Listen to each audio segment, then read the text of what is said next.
Hello, welcome to our special broadcast. I'm Parikshit Luthra. The top story we are tracking this evening: Bangladesh is on the cusp of a restart after a decade and a half of the Awami League rule. An interim government will take oath today, and leading it will be Nobel laureate Mohammad Yunus, a man who faced multiple cases during the Sheikh Hasina regime. Hasina had even gone on to the extent of accusing Yunus of sucking the blood of the poor. Yunus had maintained that the charges were planted at the behest of the Hasina government. With Hasina out of the picture and the country for the foreseeable future, there are challenges confronting the new government on multiple fronts: a fractured economy, rising unemployment, a compromised law and order situation, and the threat of religious fanaticism rearing its ugly head. India, meanwhile, has indirectly given its support to the new government. The External Affairs Ministry said that the Indian High Commission in Dhaka will attend the oath-taking ceremony scheduled later today. The MEA also said that the restoration of law and order was a priority for the new government. As far as we are concerned, Government of India and the people of India are concerned, for us, the interest of the people of Bangladesh is foremost. It is the responsibility of every government to ensure well-being of all its citizens. We hope for early restoration of law and order in Bangladesh. This is both in the interest of the country itself and for the region as a whole, or the larger region as a whole. Veena Sikri, former Indian ambassador to Bangladesh, with us on the program. Also, Badiul Alam Majumdar, political commentator and economist, is also joining us from Dhaka. Mr. Alam, if I can come to you right now, give us a sense of the contours of the new interim government that will come into effect now. Mohammad Yunus would be leading it, but could you give a sense of who are the other representatives of the civil society, of political fraternity, of economists who are going to be part of that interim government? Thank you. As far as I know, Professor Yunus is the head of the not caretaker government, but an interim government. And we are not sure.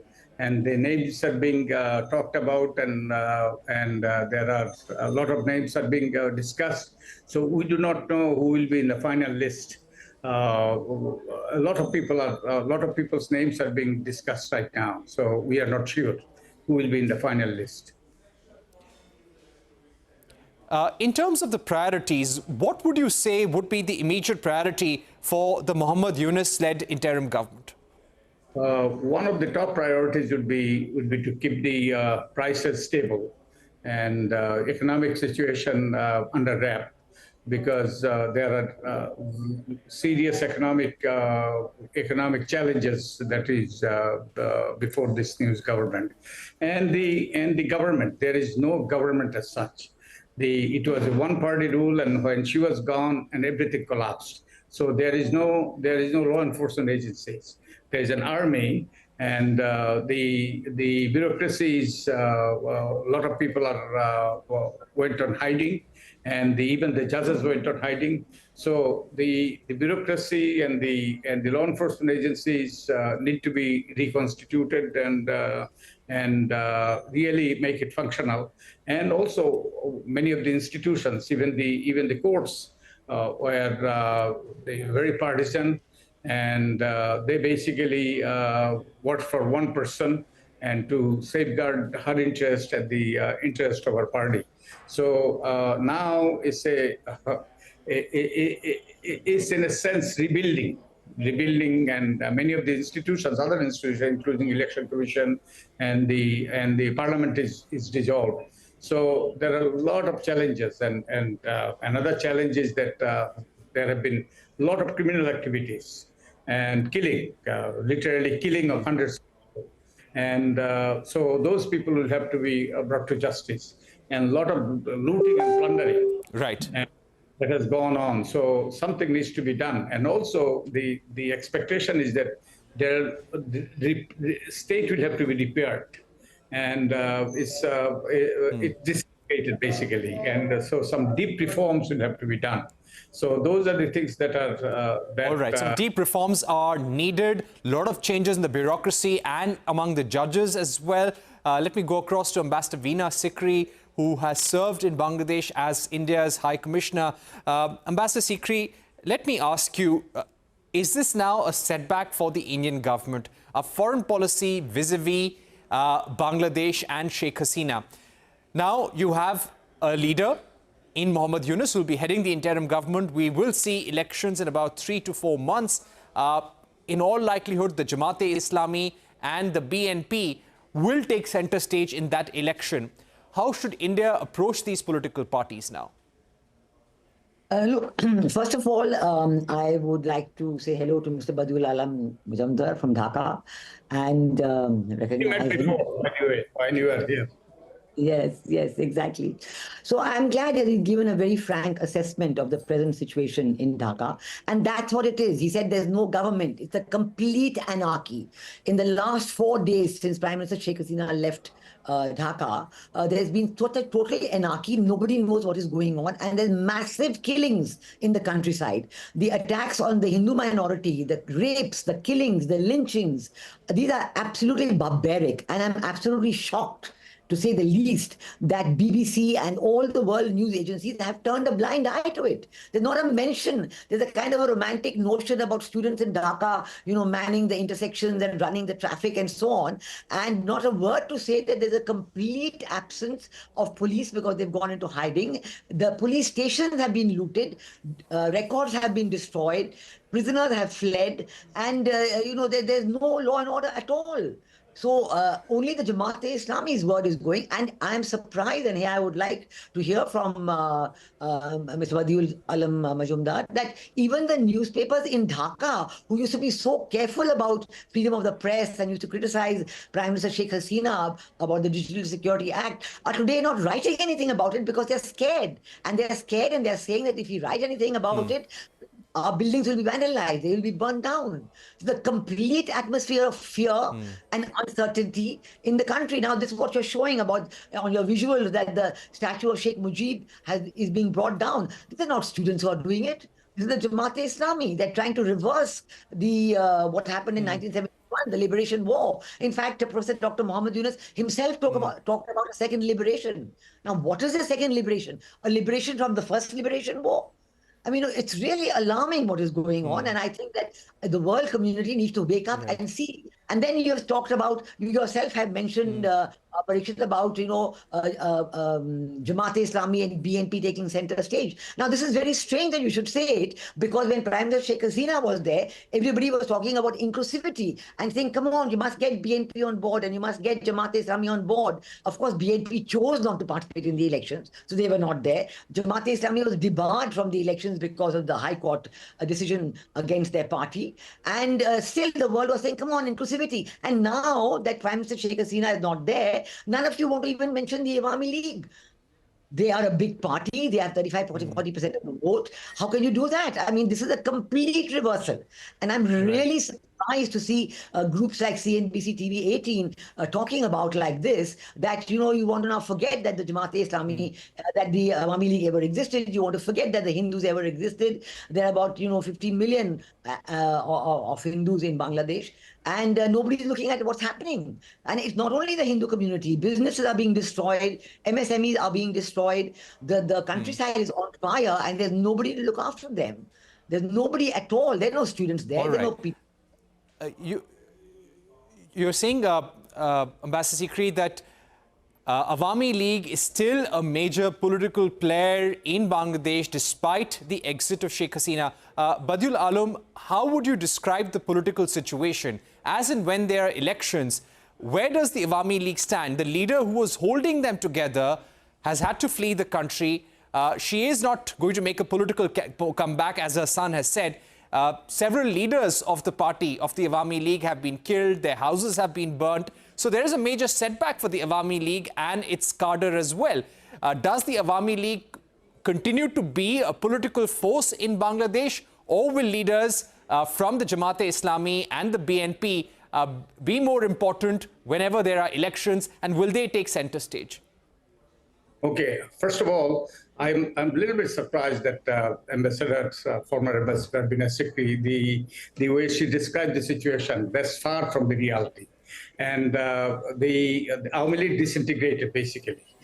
People are in hiding, and many of them fled the country because so much criminal activities went on, and they killed hundreds of people. before she fled, hundreds of people.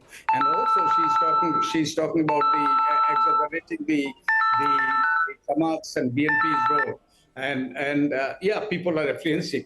But yes, there has been some violence and there has been some killing, some looting, but not to the extent that she the way she described. And there has been euphoria, and there has been really people are angry, people are there has been a lot of killing by the Hasina regime and disappearance, and there is an Aina God. And a lot of people are there still.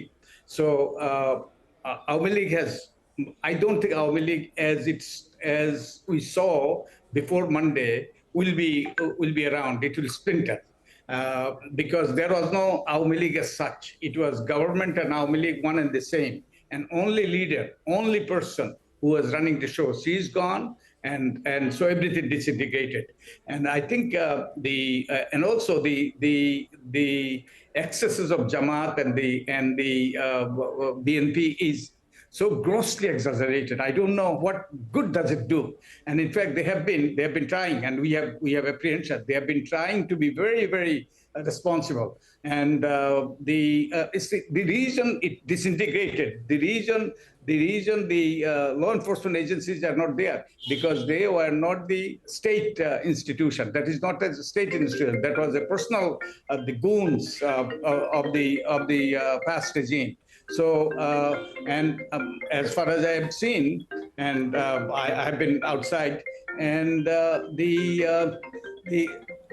even Jamaat, BNP, they have been trying to prevent any kind of looting or killing. And the way she said that there is a lot of killing.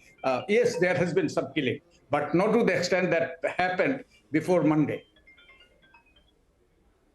Okay, my final word to Ambassador Sikri. Ambassador Sikri, your thoughts on what Mr. Alam has said, and how do you think Bangladesh will now limp back to normalcy, and who do you think are the key leaders who are to be watched out for in the next few months? Please, I think first of all, I was talking about inclusivity. I'm not speaking in favor of any political party or any particular individual. I am talking about inclusivity. If you want to change a system, you have to want to be inclusive all along. You're saying the earlier system was not inclusive. You want to be inclusive. Bangladesh is a constitutional monarchy. Constitutional democracy. It's not a monarchy. It's not a one-party rule. Now, if there were shortcomings in the earlier time, they have to be corrected. But to say that in 4 days, an institution which is 100 years old has just disintegrated and disappeared, I don't know whether it's fair to make this conclusion in 4 days unless you're willing it to be like that. And I'm surprised that, in any part of the world, we know, for example, in America, it's a strong two-party. I request you to come and speak. Please, I did not interrupt. Let me speak. I think in America also there is a strong two-party system, and it's a very polarized system. We know that between the Democrats and the Republicans, there's a lot of difference of opinion, a lot of polarization. Within families, there's polarization. Of course, there is all of this in Bangladesh and in all other democracies of the world. It's there.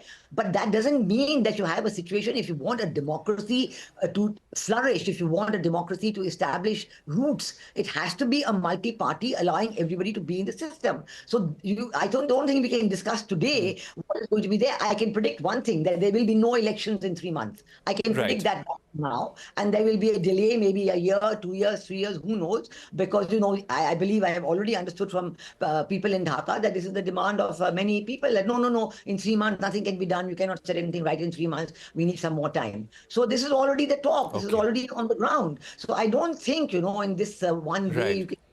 I think the visuals are showing of all the looting and all that went on and the breaking. Are these all students who are doing it? This is a big thing. Where is it? Who are these people? This complete looting, is this a functioning democracy or is it anarchy?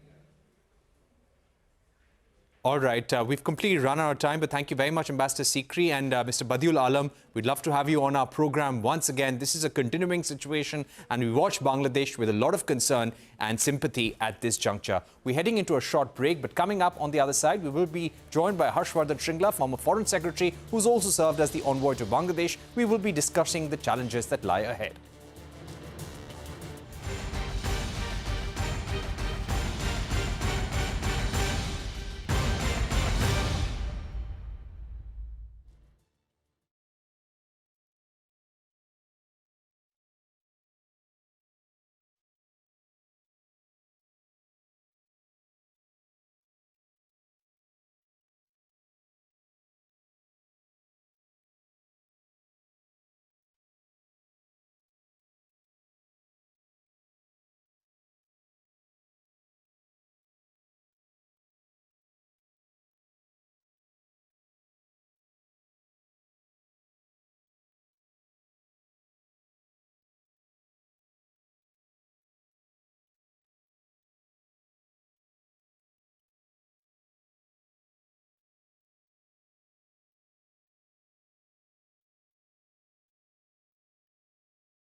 Welcome back. You're watching News Center. Our focus continues to be on the volatile situation in Bangladesh. More than 440 people have died since the violence began 1 month back, and 100 alone have died since Sheikh Hasina resigned and fled the country. The country continues to be on the edge. There are questions about the political future of Sheikh Hasina, who continues to be in India right now, hoping for a safe passage to either UK or a European country. Joining us right now to talk about the key challenges for Bangladesh ahead and also challenges for the India-Bangladesh relationship is Vardhan Shringla, former Indian ambassador to Bangladesh, also former Indian Foreign Secretary. Ambassador Shringla, thank you very much for joining us. Let me begin by asking you, Mohammad Yunus is going to be now heading the interim government. How do you think this will work for Bangladesh? Do you think it will restore peace and calm in the days to come? So let me put it this way, in the run-up to the events that led to Sheikh Hasina's exit, the demands from the protesters were twofold. First, the abolition of the quota system, which happened. And then, of course, that Sheikh Hasina should resign, which also happened. So the expectation was that with her exit and with the fulfillment of the demand of the protesters, they would go back home and that normal life would resume in Bangladesh. But that hasn't happened. And today the situation continues to be one which is, of uncertainty.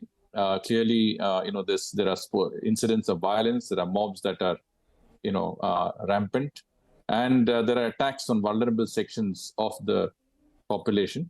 And it is this context in which, Nobel laureate Mohammad Yunus is going to, or is expected to take over as the head of the interim administration or interim government. And I think, Mr. Yunus is a well-known personality. He has pioneered the Grameen movement, which provides microfinance and microcredits to the poor in Bangladesh. He has, been recognized through the Nobel Peace Prize that he was awarded. He's very well known in the United States, where he's the personal friend of the Clintons and other very prominent people in Washington, D.C. And clearly, the expectations are quite high with him taking office possibly later today. Right. Ambassador Shringla, what I would also like to ask you, and something that you pointed out, that the violence in Bangladesh has continued even after Sheikh Hasina resigned and fled the country. Who do you think are the key perpetrators? One, of course, was a large student movement which had been developing. It was simmering for some time. Some of their demands have been met. So who are the other actors who could be instigating and fanning the violence even now? Well, I've always maintained that the student protesters were the genuine protesters. They had a genuine set of demands and grievances. And they were legitimately entitled to protest and to try and seek redressal for what I think was the desire for a level playing field when it comes to employment and opportunities for the youth of Bangladesh. Having said that, I think later in the movement, the movement was infiltrated by, various elements, including the Jamaat-e-Islami, which we know is a pro-Pakistan, radical Islamic group. And their youth cadre, which is the Jamaat Shibir, who had sort of infiltrated the student movement and brought about the violence that you see in that movement, the arson, the looting, and the destruction of public property, private property, Sheikh Mujibur Rahman's statues, his house, the Dhanmondi, which was a museum, the Indira Gandhi Cultural Center. And I think all of these attacks were perpetrated, and they were very targeted attacks by the Jamaat. Today, I know that a lot of people who worked to bring their crimes committed in 1971, which amounts to genocide, to book are now being targeted. Minority communities are being targeted. So in my view, it is these lumpen elements and these radical elements today that control the narrative on the streets. And I'm, what perplexes me is why, the Bangladesh army hasn't taken control, why they haven't, re-established rule of law and order on the streets. I think it was relatively easy to say that, look, you had your say. Your demands have been met, and now it's time for you to go back home and let normal life resume in the country. Peace and stability and resumption of law and order, protection for the citizens of that country, I think are basic requirements which must be met for the people of Bangladesh. There is a fear psychosis in the country. People are terrified that mobs can come into their houses, take them out, torch their houses, and much worse. Thank you so much, sir, for joining us on the program, giving us your view on how things stand as far as Bangladesh and what's the road ahead for India-Bangladesh relations as well. That's all we have time for here on News Center. Thank you for watching. Goodbye.